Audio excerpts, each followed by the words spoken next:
এই জন্য আসেন পরিপূরক হিসাবে তিনটা জিনিস। রমজান তো আসলো, চলে যাইতেছে, মাত্র 8 দিন বাকি আছে। যদি চাই যে রমজান আসলো, আমি কতটুকু নিতে পারলাম? আমি তো কিছুই নিতে পারলাম না। কোরআনের সাথে আমার সম্পর্ক হলো না। এটা যদি এখনো পূর্ণ করতে চাই, তাহলে আমাদের হাতে 3 বল এখনো বাকি আছে।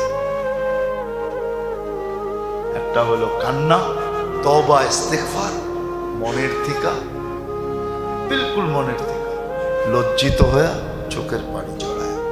তওবা, ইস্তেগফার 1 নম্বর। যেই সময়টা হাতে আছে, এটাকে পুরো যেইভাবে কাজে লাগানোর লাগায়। আজকে রাতের থেকে লেগে 8টা রাত্র কমসে কম যেন হাত থেকে না ছোটে। দ্বিতীয়, এটা দিনের বেলা যতটুকু 8 দিনের জন্য ছুটি নিয়ে আনে। আর কত দোকানে যাবে, আর কত অফিসে যাবে, আর কত আদালতে যাবে। আছে দুনিয়ার বহুত দেশ আছে, আমি চিনি। রমজানের ছুটি 18 রমজান থেকে হয়। কত? হ্যাঁ, শুধু জরুরি সেবা ছাড়া। আমি চিনি দুনিয়ার অনেক দেশ, যেই দেশে 18 রমজান থেকে ছুটি হয়। কয় রমজান থেকে? হ্যাঁ, ঈদের পরের দিন থেকে খুলে যায় না। এই রোজার ঈদ একদিন, ঈদের দিনই, তারপরের দিন আপনি রোজা রাখতে পারেন। শাওয়ালের রোজা 6 রোজা রাখতে পারেন, কোনো নিষেধ নেই। এই ঈদ একদিন, কোরবানি ঈদে 3 দিন। ঈদের পরের দিন খুলে যায়, কিন্তু 18 রমজান থেকে ছুটি হয়ে যায়। শুধু জরুরি সেবা খোলা থাকে। আমি চিনি অনেক দেশ, আল্লাহ আমাকে নিয়ে গেছে ওই সমস্ত দেশে, আমি চিনি। এখনো আছে 18 রোজা থেকে ছুটি, যেন সবাই শেষ 10 দিন এতে কাপে বসতে পারে। শেষ 10 দিন আল্লাহর সামনে কান্না কাটি কইরা। হ্যাঁ, কি জানি বাংলায় একটা কথা আছে না, চোখে আর নাকে এক কইরা ফেলছে। কি জানি, জানেন না? কান্ডা কেটাকের কানছেও আবার নাক দিয়া বাহিরও হয়েছে। এটা জানি কি বলে বাংলায়, না একটা প্রবাদ বাক্য আছে। হ্যাঁ, নাকে মুখে এক কইরা ফেলছে, নাকে মুখে এক কইরা ফেলছে। যেন শেষ 10 দিন এরকম কান্না নাকে মুখে এক কইরা আল্লাহকে রাজি করে ফেলতে পারে। প্রথম তো হলো তওবা, ইস্তেগফার। আর যে কটা সময় আছে কাজে লাগান। এখন হইল হাত লম্বা করেন, প্রসারিত করেন, বরকত নেন আল্লাহর কাছ থেকে। আর তৃতীয় হইল ফেতরার ভিতরে বরকত। হাত যত লম্বা করতে পারেন, লিস্টি করেন। যে ওই আপনি বলবেন যতটুকু ফেতরা এর চেয়ে বেশি দিলে কি গুনাহ হবে? কোনো গুনাহ হবে না। কে বলছে গুনাহ হবে? আপনি দামি খেজুরের দেন আর আল্লাহকে বলেন দেখেন কিন্তু আপনার লেগা দিতাছি। আরে আল্লাহকে সাক্ষী রাখেন না, আল্লাহকে বলেন না আপনার দেখেন কিন্তু কি দিতেছি, ফিরত কিন্তু আমাকে এরকম চকচকে দিবেন, আমিও কিন্তু চকচকে দিতেছি। বলেন না, আল্লাহকে বলা যায় এইভাবে, চকচকা দিয়ে আল্লাহকে বলেন দেখেন কিন্তু নোট কিরম চকচকা, আমারটাও যেন চকচকা হয়, ময়লা যেন না হয়। আল্লাহ রাজি, আপনি যেরম দিবেন এর চেয়ে 100 গুণ চকচকা দিবে, কোটি গুণ চকচকা দিবে।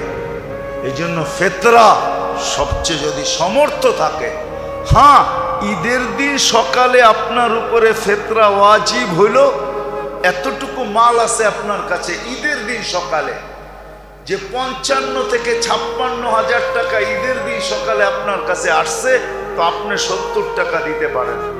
বাকি আল্লাহ যাকে সমর্থ দিছে, মধ্যবিত্ত বলেন আর উচ্চবিত্ত বলেন, যাদেরকে আল্লাহ সমর্থ দিছে তাদের উঁচা থেকে উঁচা ফেতরা দেওয়া উচিত, উঁচা থেকে উঁচা। নেন না, খেজুর 1200 টাকা কেজি করে খান নিজে। আরে আমাদের তো জনসংখ্যা এখন নাই। আগে তো প্রবাদ বাক্য ছিল, মানুষের দন হইলে স্বামী স্ত্রী ডেলি মুসল্লায় পড়ে আল্লাহর কাছে চাইতো, আল্লাহ জন দিও জন, নাইলে এই দনগুলা পাহারা দিয়ে কে রাখবে? এখন তো আমাদের দন আছে, জন নাই, তারপরও দিতে বাধা কোথায়? যেই বাড়িতেই দেখবেন 2 বাচ্চার বেশি নাই, ঠিক না? হ্যাঁ, স্বামী স্ত্রী মিলা 4 জন, ঠিক না? কি কি এখনো আর কার ঘরে এরকম বাচ্চা আছে যে বাহির হইলে মিছিল দেখা যায়? আগে ছিল, আগে আগে ছিল। বাড়ির থেকে বাহির হইলে মানুষ মনে করতো মিছিল বেরিয়েছে, ঠিক না? হ্যাঁ ছিল। বিশ্বাস হয় না? ঠিকানা কয়ে দেবো, যাবেন? হ্যাঁ, বেশি দূরে যেতে হবে না, বরিশুর যান। বরিশুর, বরিশুর চিনেন? হ্যাঁ চিনেন নাকি? আরে সোয়ারি ঘাটের থেকে একটু সামনের দিকে যায়া উল্টা কামরাঙ্গীর চরের উল্টা হইলো বরিশুর। বরিশুর বাজারে যান, বাজারে যে বলবেন মাস্টার সাহেবের বাড়ি কোনটা? ওনার 22 জন সন্তান। 22 জন। কয়জন? কয়জন? আমি অ্যাড্রেস দিলাম, যে দেখে আসেন। উনি নাই, মাস্টার সাহেব নাই। ভালো সম্পর্ক ছিল, আমি অনেক যেতাম ওনার কাছে, ভালো সম্পর্ক ছিল। 22 জন সন্তান একসাথে বাহির হইলে কি মিছিলের থেকে কম নাকি? এতগুলা হইলে না আমি বুঝতাম যে আপনি 70 টাকা করে দিবেন, ঠিক না? এখন তো সন্তানই নেই। হ্যাঁ, এখন তো প্রবাদ বাক্য হলো,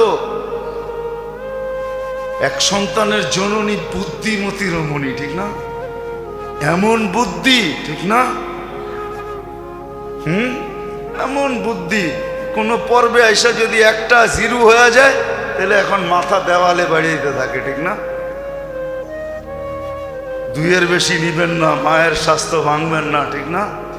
যারা 2-এর বেশি নেয় না, ওর স্বাস্থ্য কোন দিক দিয়ে ঠিক আছে আমাকে দেখান। হাসপাতালে গেলে ওদের সিরিয়াল সবচেয়ে বেশি দেখা যায়। কি বিশ্বাস হয় না?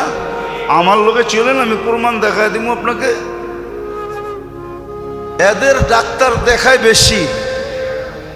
আগে যে আমাদের মা চাচিদের বাচ্চা ছিল, গহিনা ইবনে আব্বাস রাদিয়াল্লাহু তাআলা আনহুর 101 জন বাচ্চা ছিলেন। উনি মাঝে মাঝে চিনতেনও না বাচ্চাদেরকে, নাম বইলা বলতে হইতো, বাবা আমি আপনার। আল্লাহ বরকত দিছে এদেরকে। তো যেটা বুঝাইতেছিলাম, হাসানের জন্য না। আপনি 1200 টাকা কেজির খেজুর ধরলে অসুবিধা কি? 350, 3.5 কেজি কয় টাকা হবে? কত?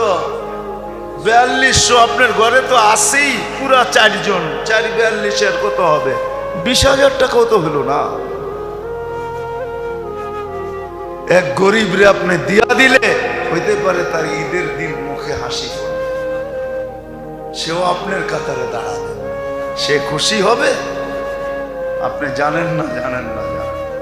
হইতে পারে কারো চোখের 1 ফোঁটা খুশির পানি আপনার চিরজীবনের জন্য জাহান্নামকে বুঝায় দেবে। ওই পানি আপনার চোখ থেকে পড়ে নাই, অন্যের চোখ থেকে পড়ছে। এই জন্যই তো আমার লোকে অনেকের মিলে কম। আমি তো বলি সবার উপরে আঙ্গুল উঠেও না।